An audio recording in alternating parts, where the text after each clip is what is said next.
আচ্ছা ভালো মরিচ, এটাই তো দরকার। এটা হলো মরিচ মার্কা তেল, তাই না? এটার মধ্যে মরিচ ছিল। আমি অনেক জায়গায় আবার তেলাপোকা পেয়েছি।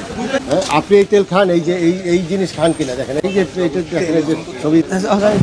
না না, আপনি কি তেল খান? এই তেল খান? হ্যাঁ হ্যাঁ, এইটা দেখছেন কি অবস্থা? এটা গাব ধরো তো, এটা মাঝে মাঝে পরিষ্কার দিয়ে পরিষ্কার করতে হয়েছে। আচ্ছা, খুব ভালো কথা। এই যে ড্রেন, এই মাছি এখানে বসতেছে, আর এইটা হলে আপনার মানুষকে খাওয়াচ্ছে। এই দুইটা স্যাম্পল আমরা একটু দেখি, উঠান। এই ওনার অ্যাড্রেস নিয়ে নাও। এইটা স্যাম্পলটা আমরা ঢাকায় নিয়ে যাবো, বিএসটাইতে টেস্টে পাঠাবো। আচ্ছা ভালো মরিচ, এটাই তো দরকার। এটা হলো মরিচ মার্কা তেল।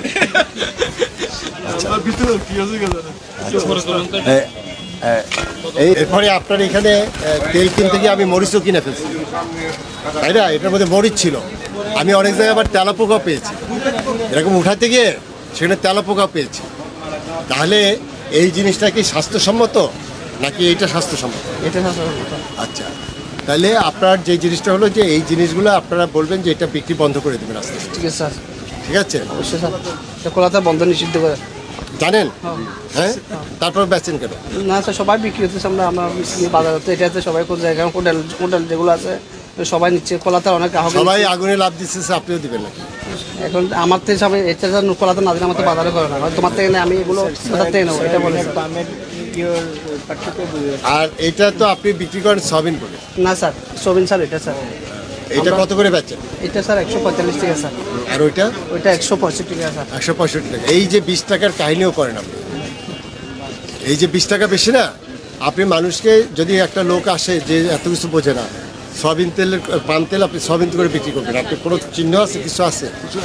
হ্যাঁ, খুব বেশি পার্থক্য বোঝা যায় না স্যার, পার্থক্য বোঝা যায় না। এগুলো করা যায় না। আর আমরা এগুলো টেস্টে পাঠাবো, এটা আসলে কি তেল, এর মধ্যে কতটুকু কেমিক্যাল আছে, এটা প্রমাণ হলে কিন্তু এই স্যাম্পল নিয়ে যাবা, এটা প্রমাণ হলে আপনাদের বিরুদ্ধে কিন্তু জেল জরিমানা হবে। এই জন্য কি প্রস্তুত কিনা? স্যার আমরা কি আইনের বাইরে চলতে পারবো? না, আমি তো এটা টেস্টে পাঠাবো, আমি তো এখন বলতে পারছি না। এটার মধ্যে যদি পাই কেমিক্যাল, একটা অলরেডি তো পেয়েছি, তো এটা মরিচ না যদি তেলাপোকা হয়তো কোনো অসম্ভব কিছু। মরিচ কি হাইটে ঢুকছে? আচ্ছা, তেলাপোকা কিন্তু হেঁটে ঢুকবে। তেলাপোকা ঢোকার সম্ভাবনা আরও বেশি, কারণ সে তো জীবন্ত, সে হেঁটে ঢুকবে। তাহলে এই জিনিসগুলো আমরা যদি টেস্ট রিপোর্টে দেখি যে আপনি এটা বলছেন সুপার পাম, এটা যদি না হয়, এর মধ্যে যদি কোনো কেমিক্যাল পাওয়া যায়, এখানে ভিটামিন এ দেওয়ার কথা, এটা না পাওয়া গেলে আপনার বিরুদ্ধে জেল জরিমানা।